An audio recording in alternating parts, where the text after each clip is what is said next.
अगर अपने आप को पहले मानने की कोशिश कर सकती हूँ तो दोबारा भी कर सकती हूँ। अगर तुम्हें यकीन नहीं आता तो अपने आप को मार के दिखाती हूँ मैं अभी तुम्हारे सामने। फरिया प्लीज। फरिया अब मेरी बेटी यहाँ पर 1 मिनट भी नहीं रहेगी, और एक ही क्यों, मेरी अब दोनों बेटियां मेरे साथ जाएंगी। अम्मी, आप दानियाल और फ्रिया के चक्कर में हमारा रिश्ता क्यों तोड़ना चाहती हैं? मैं कहीं नहीं जा रही, बरसों बाद तो इतना सुकून मिला है। अगर ले जाना ही है तो फरिया को ले जाएं। दोस्ती कर लो मुझसे। फखर और माहा को कुछ पता नहीं चलेगा। क्या पता नहीं चलेगा? तेरी राह में रुलते फिरते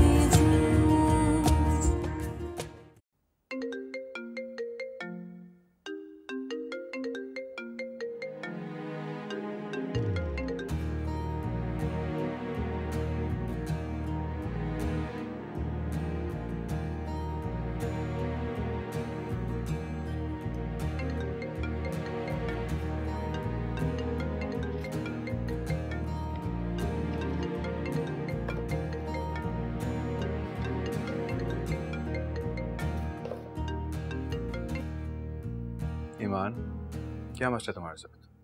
क्यों बार बार कॉल्स करके मुझे डिस्टर्ब कर रही हो तुम? आप मुझसे बात करने से डिस्टर्ब हो रहे हो? ईमान, मेरा ये मतलब नहीं था, लेकिन मैं मसरूफ हूँ यार, यहाँ मीटिंग्स के लिए आया हूँ। तुम्हें क्यों नहीं समझ आ रही एक बात कि एक बंदा कॉल नहीं उठा सकता तो बिजी होगा ना, और क्या वजह हो सकती है? क्या वजह हो सकती है फखर? सिवाय इसके कि आप मुझसे अपनी नाराजगी का इजहार कर रहे हैं। एक बार भी सोचे कि यहाँ मुझे भी कोई परेशानी हो सकती है? इतनी दूर वहां बैठे हैं और मैं। ईमान, तुम वहां अपनी वजह से हो, मेरी वजह से नहीं। मैंने तुम्हें एक और चांस भी दिया था, लेकिन तुमने दोबारा वही गलती की। मेरी वजह से नहीं हुआ है ये फखर। ईमान, फॉर गॉड सेक अपनी गलती का एतराफ करना सीख लो। अपनी गलती का एतराफ करने के बाद कोई इंसान छोटा नहीं हो जाता। पर मैं यहाँ पे मीटिंग जो कैंसिल हो गई थी वही लाइन अप करने की कोशिश कर रहा हूँ ताकि अब्बू खुश हो जाए। जो उनके दिल में तुम्हारे लिए बदगुमानी है वो दूर हो सके। तुम्हें पता नहीं क्यों नहीं समझ आ रहा।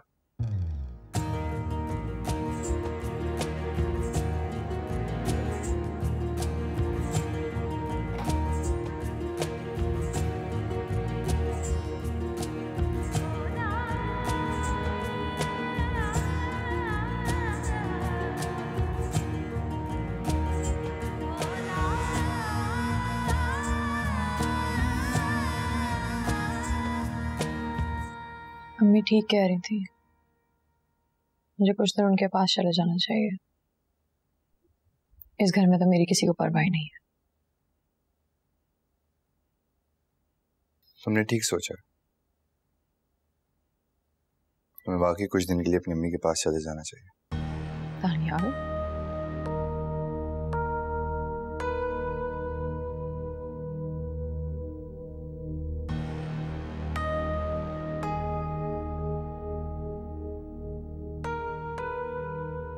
देखो फरिया, फरिया तुम्हें रेस्ट की जरूरत है, दिमागी सुकून की जरूरत है, और तुम्हारी अम्मी तुम्हारा ख्याल रख सकती है। ख्याल तो तुम भी मेरा रख सकते अगर रखना चाहो तो, लेकिन अब क्यों तुम मेरा ख्याल रखोगे? अब तुम्हारा बच्चा भी नहीं है। मेरे ऑफिस वाले मुझे 6 माह के लिए हांगकांग भेज रहे हैं।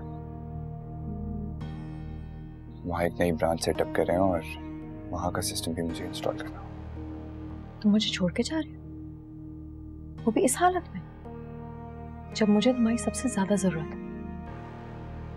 मेरी मजबूरी है, मैं उन्हें मना नहीं कर सकता। मेरी जॉब खतरे में पड़ जाएगी।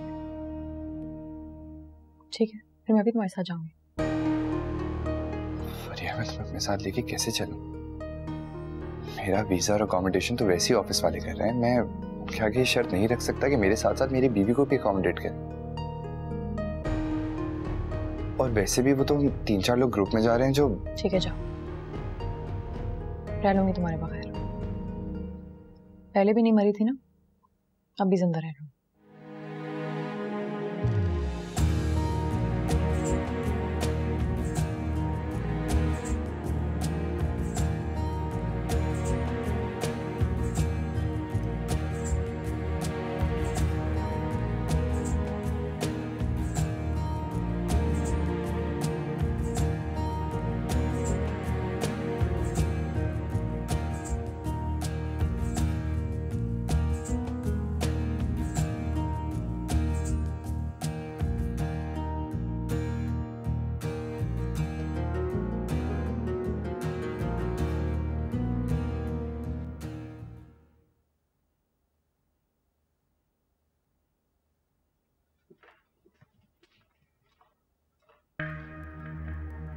Hello.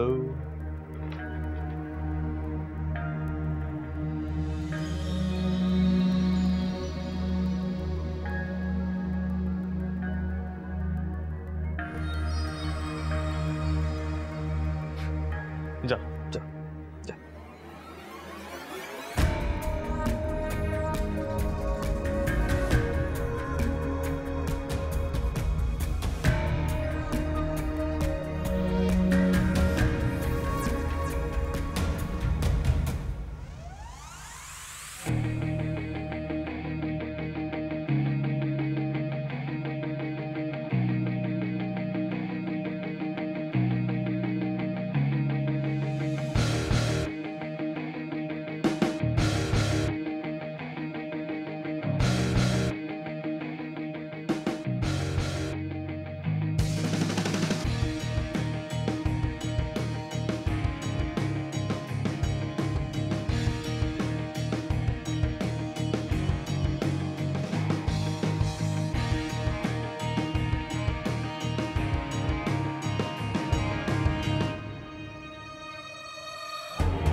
Listen to me, Ma. I don't need your explanations. What do you think? क्या लगता है तुम्हें? You can't just make the fool out of me इस तरह. मैंने खुद अपनी आंखों से देखा कि तुम उस ईमान से क्या ईमान से? Enough is enough. तुम जो बात कहना चाह रही हो उसको अपनी जबान पे लाने से पहले 100 मर्तबा सोचना, वरना उसका अंजाम बहुत बुरा होगा। हाँ, तो तुम माहा को उसके अंजाम का बताओगे? हाँ? Behave yourself, माहा। शाउट मत करो मुझ पे। मेरे ही घर में खड़े होके, मेरे ही रूम में खड़े होके मुझ पे शाउट करोगे तुम? जस्ट बिकॉज मैंने तुम्हें रंगे हाथों से ईमान के साथ पकड़ लिया है ना? क्या रंगे हाथों? ऐसा क्या कर रहा था मैं माहा? और अपने घर का धौंस देके तुम मुझ पे कोई भी इल्जाम नहीं लगा सकती हो। इल्जाम नहीं लगा रही हूँ, मैंने खुद अपनी इन आंखों से देखा कि कल रात भी तुम उस ईमान से बात कर रहे थे। क्यों? वो जलील कर रही थी मुझे, ताने दे रही थी कि मैं अपने घर को छोड़ के यहाँ अपने ससुराल पे जोरू का गुलाम बन के क्यों ठहरा हुआ हूँ। वाओ! इन सारी बातों के बावजूद तुम उसकी हेल्प कर रहे थे दुपट्टा निकालने में? क्योंकि मैं उसके पीछे खड़ा था। अगर वो चीखती चिल्लाती, लोगों को बुलाती, कहती कि ये मेरा दुपट्टा खींच रहा था, फिर वैसे मैं तुम्हें इन सारी बातों की वजाहतें क्यों पेश कर रहा हूं? You know what? I don't care. मुझे इस घर में रहना ही नहीं है। मैं खुद से इस घर में नहीं ठहरा हुआ, तुम्हारे प्यार में ठहरा हुआ हूं, तुम्हारे लिए ठहरा हुआ हूं। मैं नहीं चाहता कि तुम्हारे घर वाले मुझे हर रोज जलील करें, और अब तुम भी मुझ पे शक कर रही हो। You know what? और मैं अब अपने घर वापस जा रहा हूं। तुम्हारा दिल करे तो जरूर आ जाना, नहीं तो रहो यहां जिंदगी भर अपने बाप के घर। अहमद, अहमद मेरी बात सुनो। अहमद, अहमद मेरी बात तो सुन लो। 1 सेकेंड। अहमद। महा, महा बेटा क्या हुआ? अहमद इस तरह क्यों चला गया? तुम्हारा झगड़ा तो नहीं हुआ? जब तक आपकी ये बहू इस घर में है ना, इस घर में कोई सुकून से नहीं रह सकता है। सिर्फ यही है जो इस घर में सुकून से रह सकती है, क्योंकि ये घर तो इसका है और हम इस घर में मेहमान। क्या ईमान, तुमने अहमद को ऐसा कुछ कहा? इसी की वजह से हमारा झगड़ा हुआ और वो मुझे कह के गया कि और महा क्या हुआ? महा बेटा, क्या हुआ? आंटी इसको कमरे में लेके, पहले तबीयत ठीक नहीं है। सर घूम रहे। नहीं माँ, इसको कमरे में लेके जाओ नजवा। बेटा मैं डॉक्टर को फोन कर। रिलैक्स बेटा, आराम से आराम से।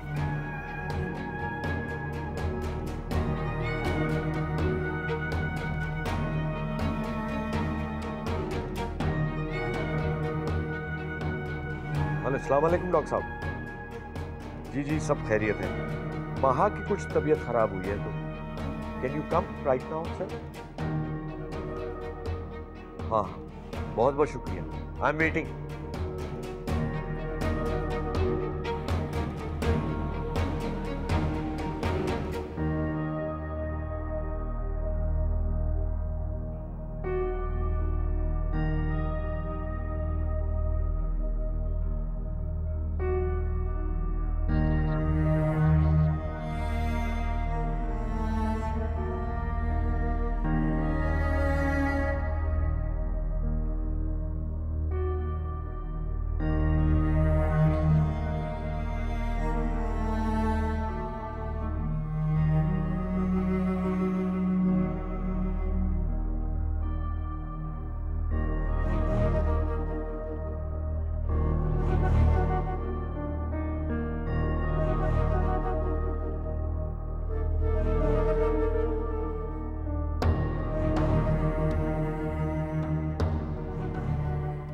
बख्तियार, क्या हुआ है महा को? बताते क्यों नहीं हो मुझे? मेरा तो दिल इतना परेशान हो रहा है कि मैं बता नहीं सकती। क्या बताऊं अम्मा जान, कुछ समझ में नहीं आ रहा। मैं तो ये समझता था ये घर हम सबका है और हमारे बाद हमारी औलाद का है, फिर उसकी औलाद का है। लेकिन अम्मा जान, यहां तो अभी से ही मेरा तेरा शुरू हो गया। अभी तो मैं जिंदा हूं। अरे कैसी बातें कर रहे हो बेटा? आप गलत समझ रहे हैं अंकल। मैंने ऐसा हरगिज कभी भी नहीं कहा कि ये घर सिर्फ मेरा है, बल्कि मैंने तो कोई और बात की थी। तो भाई माँ हर वक्त ये क्यों कहती है कि तुम्हारी वजह से उसमें और अमर में झगड़ा होता रहता है? मेरी तो कुछ समझ में नहीं आ रहा। ईमान, तुम्हें अमर से शिकायत क्या है? वो तो बड़ा प्यारा और नेक बच्चा है, माँ का कितना ख्याल रखता है। उसकी खुशी के खातिर अपना घर छोड़कर यहाँ रह रहा है। वो जो दिखाई देता है वो ऐसा नहीं है दादू। मत करो ऐसी बातें। मियाँ बीवी का जो झगड़ा कराता है, अल्लाह मियाँ उससे नाराज होता है। दादू, अंकल, मैं कसम खा के कह सकती हूँ मैंने अमर को कभी कुछ नहीं कहा, बल्कि वो मुझे तंग करता है, मुझसे बदतमीजी करता है। मैं हर बार उसको इग्नोर करती हूँ। कभी माहा की कंप्लेन, कभी अहमर की शिकायत। आखिर तुम चाहती क्या हो? क्या तुम ये चाहती हो कि माहा और उसका शौहर ये घर छोड़कर चले जाएं और उसके बाद कोई इल्जाम तुम मुझ पर और नजमा पे लगा दो ताकि हम ये घर छोड़ के चले जाओ और फिर तुम इस घर में राज करो?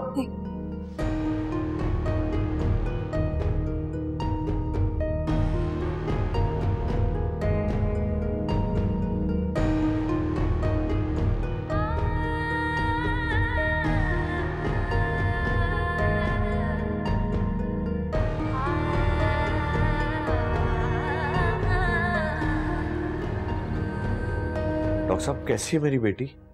अब उनकी तबीयत बेहतर है। मैंने उन्हें मेडिसिन दे दी है। नींद और स्ट्रेस की वजह से उन्हें चक्कर आ रहे थे। वैसे कुछ घंटे वो आराम करेंगी तो ठीक हो जाएंगी। आपकी वाइफ बता रही थी कि उनके सर में अक्सर दर्द रहता है। जी जी, उसे माइग्रेन है। ये किस डॉक्टर ने डायग्नोस्ट किया है? महा और उसके शौहर ने बताया था। इसलिए देखिए, जिस्म के किसी भी हिस्से में मुसलसल दर्द रहने की वजह से बहुत सारी वजूहात हो सकती हैं। बेहतर यही होगा कि आप उनका प्रॉपर चेकअप करवाएं। अल्लाह ना करे अगर उनके सर में ज्यादा दर्द रहता है तो इन्वेस्टिगेशन तो होनी चाहिए उनकी। जी डॉक्टर साहब। अब मुझे इजाजत जी, आइए। अल्लाह हाफिज। शुक्रिया डॉक्टर साहब।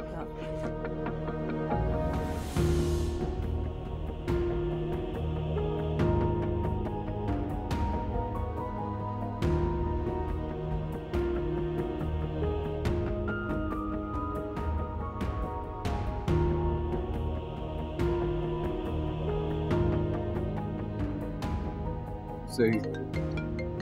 Excuse me. हेलो। मेरी तो कुछ समझ में नहीं आ रहा कि ये सब क्या हो रहा है। फखर, जितना जल्दी हो सके तुम वापस आ जाओ। अम्मी, मैं इतनी जल्दी वापस नहीं आ सकता। काफी मुश्किल हो जाएगी, इतने काम है। मेरी एब्सेंस में काफी नुकसान हो जाएगा। देखो, अगर मैं उससे कुछ कहूंगी ना तो तुम शिकायत करोगी। अब वो यहाँ इसलिए रुकी है कि मेरे लिए मसाइल बढ़ाती रहे। औरतों को तो खुद शौक होता है कि वो शौहर के साथ जाएं, घूमें फिरें, लेकिन मुझे लगता है कि ईमान खुद तुम्हारे साथ नहीं जाना चाहती, क्योंकि उससे यहाँ रहकर अहमर और माहा के दरमियान झगड़े जो करवाने। अम्मी, मैं करता हूँ ईमान से बात। देखो, तुम ईमान से कह दो अगर वो अपने भाइयों के पास जाना चाहती है ना तो जरूर जाए, लेकिन खुदा का वास्ता इन बातों का बदला लेकर ना मेरी बेटी का घर खराब मत करे। अभी मैं आपसे कह रहा हूँ ना कि मैं ईमान से बात करता हूँ। आप मुझे ये बताएं कि महा कैसी है? और आपने महा से पूछा कि ईमान ने क्या कहा है अमर को? नहीं, महा तो अभी तक सो रही है। डॉक्टर ने इंजेक्शन जो दिए, और तुम्हारे डैड ना मुसलसल कॉल कर रहे हैं अमर को। अगर वो कॉल ही रिसीव नहीं कर रहा, मुझे तो बहुत डर लग रहा है। सोच रही हूँ कि लंदन कॉल करूँ और समीना से बात करती हूँ। नहीं, एक मिनट। फखर है, इसको को होल्ड कर। होल्ड कर। ये मुनासिब नहीं होगा। असल में पहले हम खुद अहमर को मनाने की कोशिश करेंगे और मुझे यकीन है वो मान जाएगा। अगर वो नहीं मानता तो फिर हम समीना को इन्वॉल्व करेंगे इस मैटर में, अदरवाइज नहीं। ठीक है? ठीक है, बता दो। हाँ फखर, मेरा ख्याल में तुम्हारे डैड ठीक कह रहे हैं। चले, ठीक है, अल्लाह हाफिज।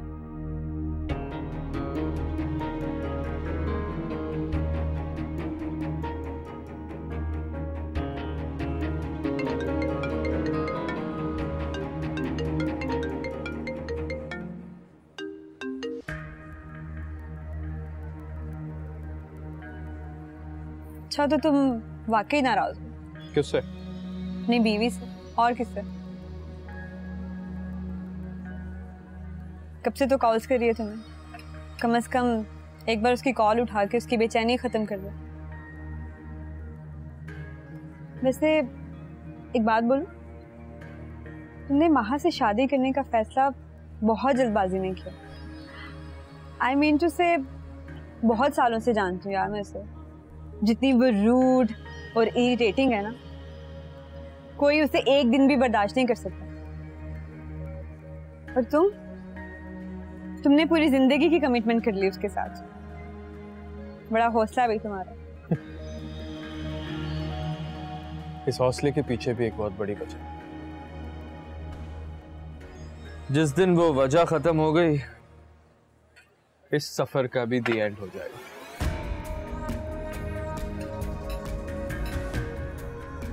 अच्छा, अब सारी रात यहीं बैठने का प्लान है? लॉन्ग ड्राइव पे लेके जाने का मूड नहीं है तो मुझे घर ही ड्रॉप कर दो। पहले खाना तो खा लो। तुम शायद डाइट पर हो, लेकिन मैं नहीं। खाना खा के लॉन्ग ड्राइव पे चलो। ओके।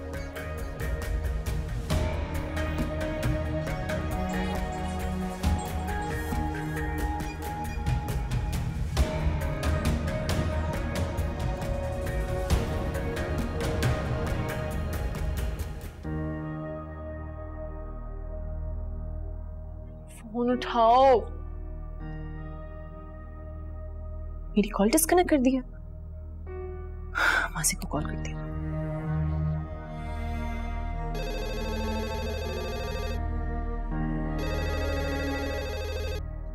हेलो। हेलो, अहमर कहाँ है? महाबाजी, अहमर साहब तो घर नहीं आए। नहीं आए? क्या मतलब? कब से नहीं आए वो? 1-2 दिन पहले आए थे, कुछ देर बैठे, नौकरों को तनख्वाह दी और फिर चले गए। हैरत है, रात के 10 बजे वो कहाँ जा सकता है? एनीवेज, जब वो आए तो मुझे बता देना, बल्कि ऐसा करना कि मुझे कॉल कर लेना। जी बाजी। अल्लाह। अहमर तुम्हारे डैड का भी फोन रिसीव नहीं कर रहा। वहां तुम दोनों में ऐसा क्या झगड़ा हुआ है और ईमान ने अहमर को ऐसा क्या कहा है कि वो घर से चला गया? माम, वो ईमान से नहीं बल्कि मुझसे नाराज होकर गया है। आई थिंक मुझे घर जाना चाहिए, वो इस तरह नहीं मानेगा। माँ, तुम्हारी तबीयत ठीक नहीं है और इस हालत में मैं तुम्हें कैसे भेज सकती हूँ? समीना होती तो और बात थी। देखो मेरी बात सुनो, मैं तुम्हारे डैड से बात करती हूँ, वो अहमद से बात करेंगे। बेटा तुमसे बहुत प्यार करता है, वो तुमसे ज्यादा देर खफा नहीं रह सकता। मॉम, सब गलती मेरी है। मुझे ना अहमद को ईमान की वजह से इतनी बातें नहीं सुनानी चाहिए थी। आई थिंक मुझे अब घर जाना चाहिए, क्योंकि मैं उसे जानती हूँ इस तरह नहीं मानेगा। आप प्लीज ड्राइवर से कहीं गाड़ी लगाए। माँ प्लीज जिद मत करो, मैं इतनी रात को तुम्हें ड्राइवर के साथ अकेले कैसे भेज सकती हूँ? हालांकि मैंने कल स्पेशलिस्ट को भी दिखाना था। 1 मिनट तुम रुको, मैं तुम्हारे डैड से बात करती हूँ, जैसे वो कहेंगे वैसे कर लेना। ओके प्लीज रुको।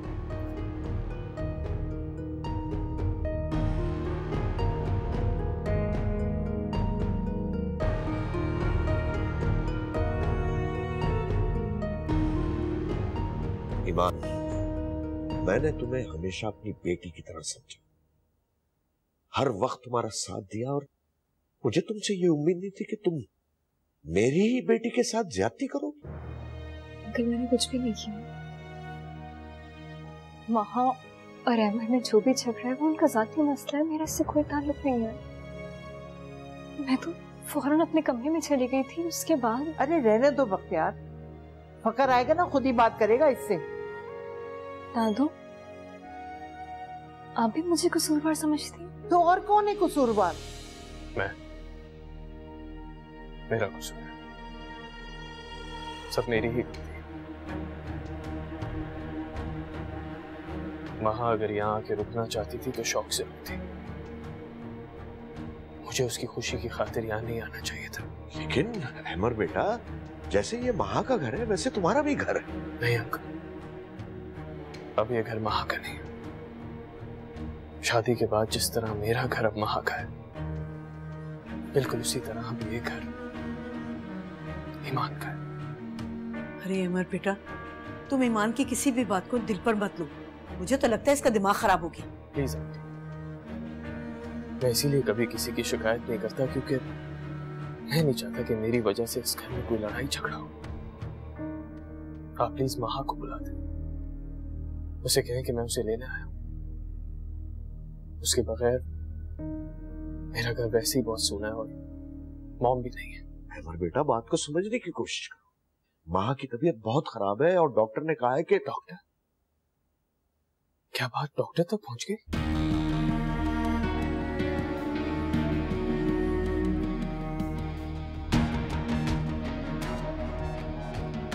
मैं माँ को देखता हूं।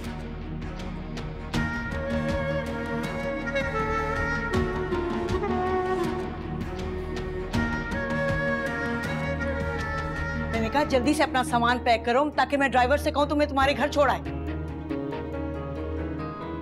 लेकिन मैं क्यों जाऊं यहाँ से? अहमर वैसे तो बहुत दावे करता है माँ से मोहब्बत के, लेकिन अब जब उसकी तबीयत भी ठीक नहीं है तो मुझे बेस बनाकर माँ को टॉर्चर किया। यार ईमान, कसम से मैं तंग आ गया हूँ। तुम कुछ और कह रही हो और अम्मी कुछ और कह रही है। मुझे समझ नहीं आ रहा किसकी बात पे यकीन करूं। तेरी राह में रुलते फिरती हूँ।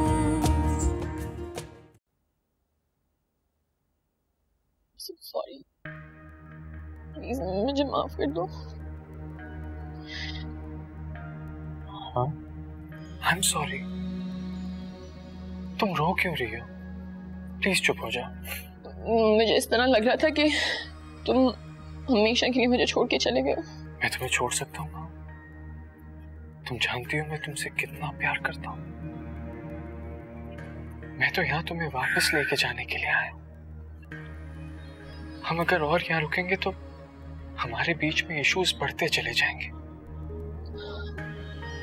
देखो ना, तुम अब मुझ पे ट्रस्ट भी तो नहीं करती। ऐसी कोई बात नहीं है।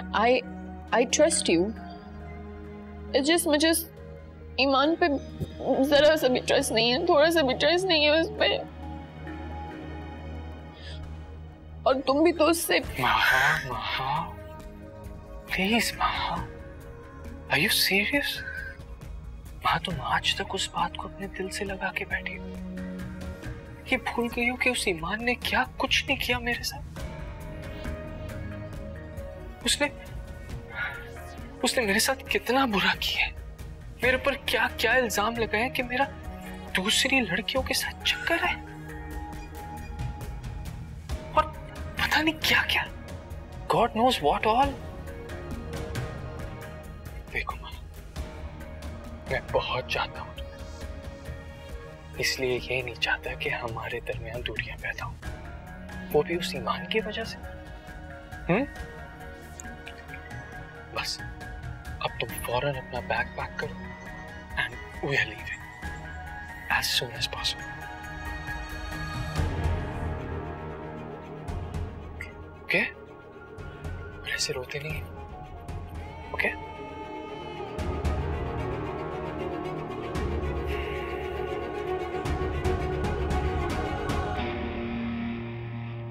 अपना सामान पैक करो जल्दी। क्या मतलब आंटी? मैंने कहा जल्दी से अपना सामान पैक करो ताकि मैं ड्राइवर से कहूं तुम्हें तुम्हारे घर छोड़ आए। लेकिन मैं क्यों जाऊं यहाँ से? उस दिन जब मैं वहां गई थी तो आप ही की शिकायत पे फखर ने फोन करके मुझे घर वापस बुला लिया था। गलती हो गई, मैं मानती हूँ मुझसे गलती हो गई, लेकिन मुझे यह अंदाजा नहीं था कि तुम माहा के साथ इतना बवाल खड़ा कर दोगी। माहा की तो तबीयत ठीक नहीं है कि मैं उसे भेज दूं। मैं उसे डॉक्टर को दिखाऊंगी, जब तक मेरी पूरी तसल्ली नहीं होगी मैं उसे नहीं भेज सकती। इससे बेहतर है कि तुम यहां से चली जाओ अपने भाइयों के पास, ताकि तुम भी सुकून से रह सको और हम भी सुकून से रह सके।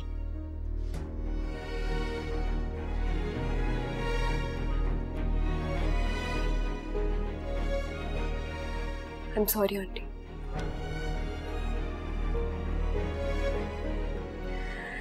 लेकिन फखर ने मुझे सख्ती से मना किया है कि जब तक वो नहीं आ जाते मैं कहीं भी न जाऊं। आप उनसे खुद बात कर लीजिएगा। लेकिन बहुत माजरत के साथ मैं आपकी बात नहीं मान सकती।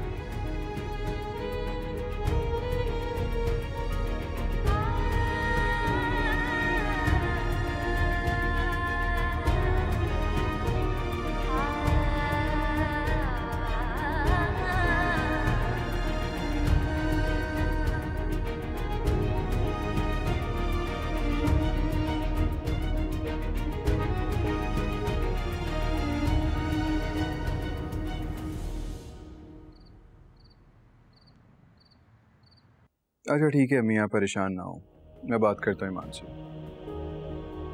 ठीक है, ख्याल रखें अपना।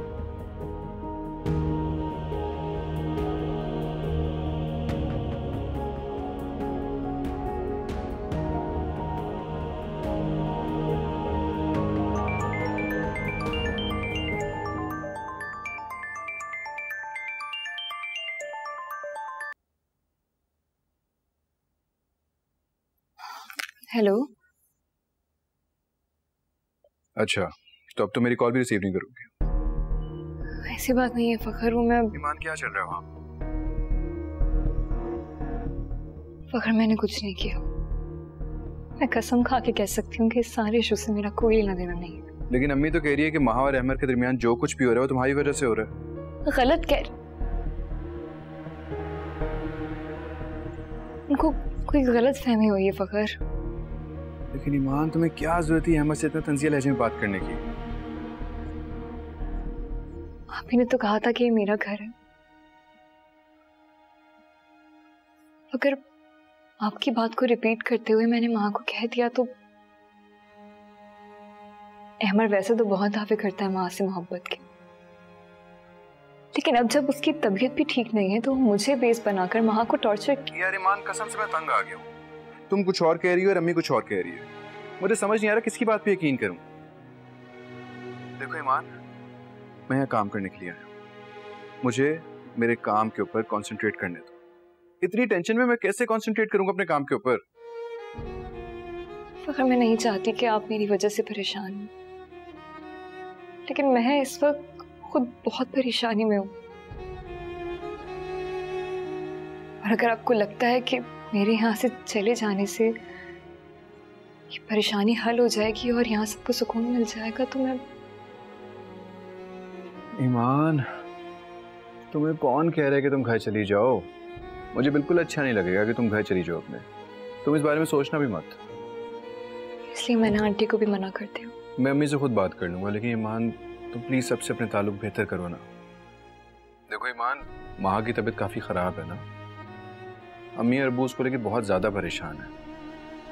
कम से कम तुम तो सबसे अपनाइयत से पेश आओ ना। तुम माँ से अपनाइयत से पेश आओगी तो हो सकता है उसका दिल भी तुम्हें लेकर साफ हो जाए। मैं पूरी कोशिश करूंगी कि अब आपको कोई भी ऐसी बात सुनने को ना मिले जिससे आपकी परेशानी में इजाफा हो। देखो ईमान, मुझे सिर्फ माँ की फिक्र नहीं है, मुझे तुम्हारा भी ख्याल है। तुम प्लीज कुछ भी करो, लेकिन सबके दिलों में जो तुम्हारे लिए बदगुमानी है उसे दूर करो प्लीज। काली काली रात पड़ी है दिल के आंगन में। चलो ठीक है, अपना ध्यान रखना। अल्लाह हाफ़िज़। इस आस में बैठी रहती हूँ, तेरी राह में रुलती फिरती हूँ, तेरी राह में रुलती फिरती हूँ, तेरी राह वहाँ तुम्हें चक्कर आ रहे हैं, इस तरह हम नहीं जा सकते। नहीं सुननी मुझे कोई बात। Please listen to me. I don't want to listen to you, okay? सामान पैक करो मेरे जल्दी से। महा देखो, अभी तुम्हारी तबीयत ठीक नहीं है। ठीक हूँ मैं। क्या हुआ महा बेटा, तबीयत ठीक है तुम्हारी? कुछ नहीं, चक्कर आ रहे हैं और घर जाने का कह रही है। बस मेरे सर में थोड़ा सा दर्द है। इस माहौल से बाहर निकलूंगी ना तो खुद आराम हो जाएगा। नहीं बेटा, मैं तुम्हें यहाँ से नहीं जाने दूंगी। मॉम मैं बेटा, फखर और महा मेरी औलाद है, लेकिन मैं तुम्हें भी अपना बेटा समझती हूँ। एक माँ होने के नाते मैं तुम्हें हुक्म कर सकती हूँ, लेकिन तुमसे रिक्वेस्ट कर रही हूँ कि महा को मेरे पास ही रहने दो। मेरी नजरों से दूर मत करो इससे, मैं तुम्हारे आगे हाथ जोड़ती हूँ। ये क्या कर रही है आप? पहले बेटा कहती है, फिर हाथ जोड़ी मेरे आगे। बस आपने कह दिया, अब मैं आपसे वादा करता हूं, जब तक आप नहीं चाहेंगे मैं और माँ यहाँ से कहीं नहीं जाएंगे। जीते रहो प्लीज।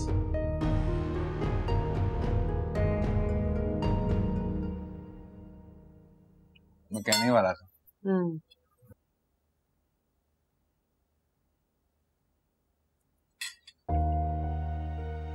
अरे आओ भैया आओ। पहले से जितनी मर्जी नाराजगी हो, तुम दोनों हमारे साथ बैठ के खाना तो खा ही सकते हो। नहीं फैसल भाई, आपसे क्या नाराजगी, मैं तो बस भाई असूलन तुम दोनों को मेरा एहसानमंद होना चाहिए। छता नहीं रहा हूं, बस ऐसे ही बता रहा हूं।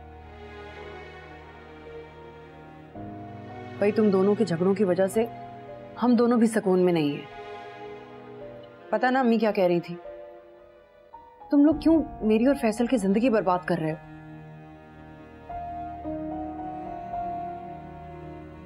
समय बिल्कुल ठीक कह रही है।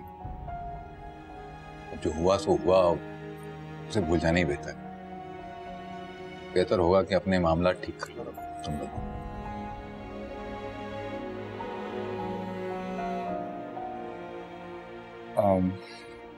मैं अगले हफ्ते सिंगापुर जा रहा हूँ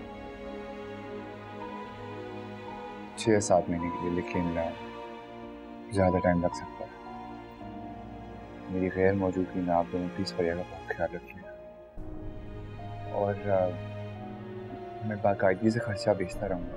ना भाई, खर्च नहीं भेजना। तुम्हें क्या लगता है कि सारी जिंदगी मैं तुम्हारी जिम्मेदारी उठाता रहूंगा? ना बाबा ना, अब अपनी जिम्मेदारी तो मैं खुद उठानी होगी, मैं नहीं उठा। क्या हो गया फैसल? फरिया दानियाल की गैर मौजूदगी में भी हमारी ही जिम्मेदारी है, और वो काम करने जा रहा है। अब क्या करे, काम छोड़ के घर पर बैठ जाए? मैंने ये नहीं कहा, मैं तो बस ये कह रहा हूँ कि अब इसे भी अपनी बीवी का ख्याल तो रखना चाहिए ना। अरे फिर रखेगा ना ख्याल, कह तो रहा है हर महीने खर्चा भेजेगा। हाँ वो, लेकिन यादनिया खाला ने कहा था कि अरे आप अम्मी की बातों से क्यों परेशान हो रहे हैं? और वो क्यों कहेंगे कुछ दानियाल को? दानियाल को घूमने फिरने थोड़ी ना जा रहा है, काम के लिए जा रहा है। दानियाल तुम बिल्कुल फिक्र नहीं करो, फरिया का मैं ख्याल रखूंगी। मैं हूं ना, तुम बस अपने काम की तरफ ध्यान देना। और हाँ, खर्चा वक्त पर भेज देना। जी भाभी, खर्चा टाइम पे भेज देना।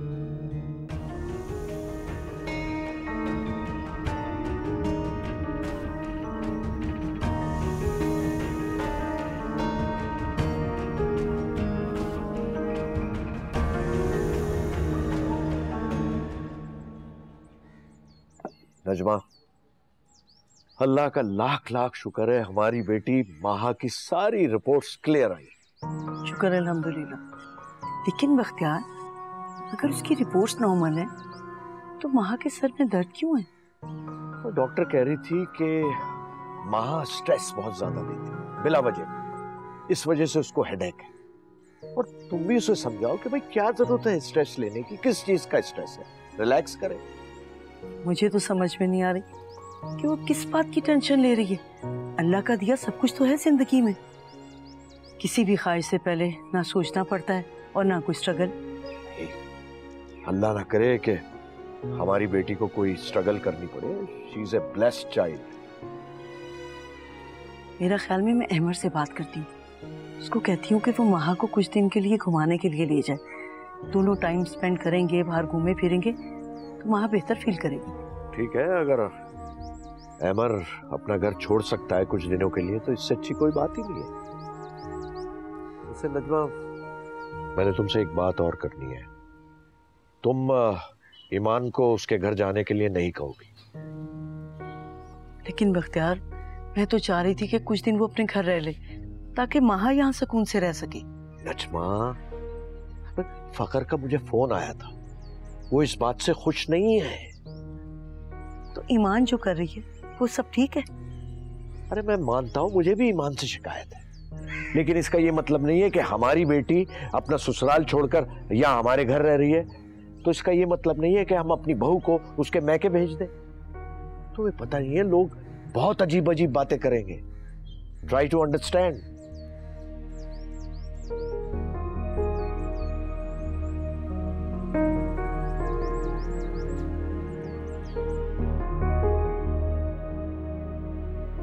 आबदा जी अब क्या बना रही हैं आप आज खाने में? मैं कुछ हेल्प करवा दूं? खाना तो मैं बना चुकी हूँ, बस माँ बीबी के लिए सूप बनाना था। चले मैं बना लेती हूँ। नहीं नहीं, मैं बना लूंगी। क्यों, कोई मसला है? नहीं, वो बेगम साहिबा ने मुझे कहा था, फिर वो गुस्सा करेंगी। कुछ नहीं कहेंगे वो। मैं बना रही हूँ सूप, आप मुझे चिकन निकाल के दे दें और दादू के लिए ना उनके रूम में सेब काट के ले जाएगा और उनसे बोल दीजिएगा मैं सूप भी ला रही हूँ। ठीक है।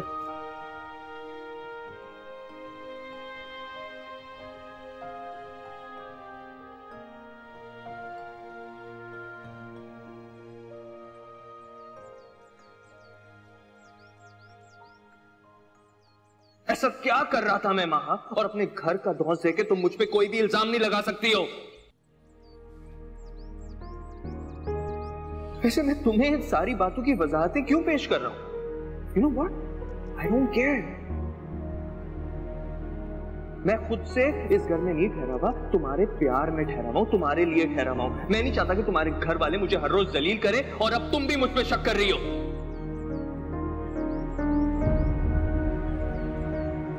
और मैं अब अपने घर वापस जा रहा हूं। तुम्हारा दिल करे तो जरूर आ जाना, नहीं तो रहो यहां जिंदगी भर अपने बाप के घर।